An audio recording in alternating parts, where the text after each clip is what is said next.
क्या नापाक कपड़ा पहनकर गुस्ल करने से पाक होंगे या नहीं? नापाक कपड़ा पहनकर अगर आप गुस्ल करते हैं तो इससे आप पाक नहीं होंगे, इसलिए कि कपड़े में जो निजासत है वो निजासत उस कपड़े में है। वो कपड़ा जैसे जैसे भीगता जाएगा वो निजासत भी फैलती जाएगी और उस तरीके से वो कपड़ा पूरा नापाक हो जाएगा।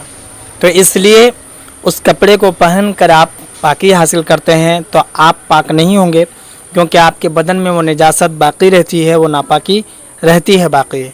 इसलिए बेहतर है कि उस नापाक कपड़े को आप पाक कर लीजिए और कोई पाक कपड़ा पहनकर आप गुस्ल कीजिए, पाकी हासिल कीजिए। क्या पाकी हासिल करने के बाद नापाक कपड़ा पहन सकते हैं या नहीं? पाकी हासिल करने के बाद नापाक कपड़ा अगर भीगा हुआ है तो आप उस कपड़े को मत पहनिए, क्योंकि भीगा वो जो कपड़ा है उसमें निजासत फैली हुई रहती है तो आपके बदन पर लग सकता है। और अगर कपड़ा पूरा सूखा हुआ है, निजासत भी सूखी हुई है, तो उसको पहनने में कोई हर्ज नहीं है। लेकिन बेहतर नहीं है क्या, क्योंकि आप पाकी हासिल कर कर आ रहे हैं, आप गुस्ल करके आ रहे हैं, फिर वही नापाक कपड़ा पहनेंगे जिसमें निजासत लगी हुई है, तो ये बेहतर नहीं है, मत पहनिए।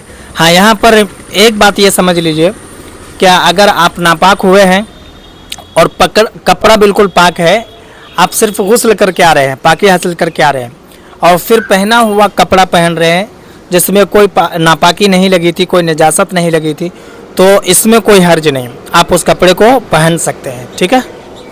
एक नापाक कपड़ा है, उसको हमने पाक नहीं करा, जिसमें वहाँ पे निजासत लगी थी, निजासत उसको बस साफ कर दिया, तो क्या उसको पहनकर गुस्ल कर सकते हैं? हाँ, वही तो पहले सवाल का जवाब मैंने बताया कि कपड़ा अगर निजासत लगी थी, नापाक था, कपड़ा को आपने पाक कर लिया। पाक नहीं किए, बस निजासत जो लगी थी उसको साफ कर दिया। तो निजासत साफ कर दिए, तो निजासत साफ कर दिए तो वो तो पाकी ही हो गया। निजासत उसमें लगती है तभी वो पूरा कपड़ा तो नापाक नहीं होता, जहाँ निजासत लगती है वही जगह नापाक होती है, तो उस जगह को आपने साफ कर लिया।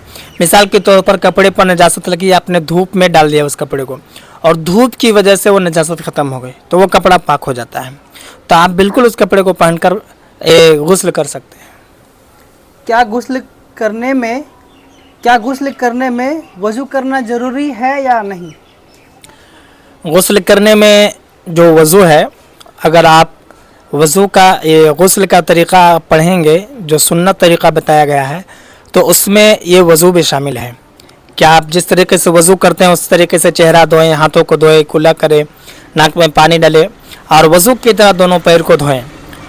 तो अगर आप वज़ू नहीं भी करते हैं तो गुस्ल आपका हो जाएगा, लेकिन गुस्ल के जो फ़राइज़ हैं इसको आपको अदा करने पड़ेंगे। जो पूरे जो मुंह में कुली करना, पानी डाल करके गोशे तक पानी पहुंचाना, अगर रोज़े में नहीं है तो गरारा करना, नाक में नरम हड्डी तक पानी चढ़ाना और पूरे बदन पर पानी बहाना इस तरीके से कि बाल बराबर भी सूखा ना रह जाए। तो अगर वज़ू आप नहीं करते हैं तब भी आपका गुस्ल हो जाएगा, लेकिन गुस्ल के फ़राइज़ आपको अदा करने पड़ेंगे। ठीक है। और वज़ू के बाद अगर दुआ ना पढ़े तो वज़ू होगी या नहीं? वज़ू के बाद जो दुआ पढ़ी जाती है ये मुस्तहब है, अगर आप नहीं पढ़ते हैं तब भी वज़ू आपका हो जाएगा। वज़ू में कितने बातें फ़र्ज़ हैं?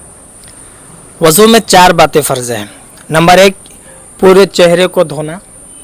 नंबर 2, कहनी समेत दोनों हाथों को धोना। और नंबर 3, सर का मसाह करना।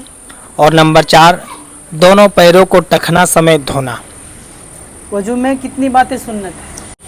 वज़ू में 16 बातें सुन्नत है। वज़ू में अगर सुन्नत छूट जाए तो वज़ू होगी या नहीं?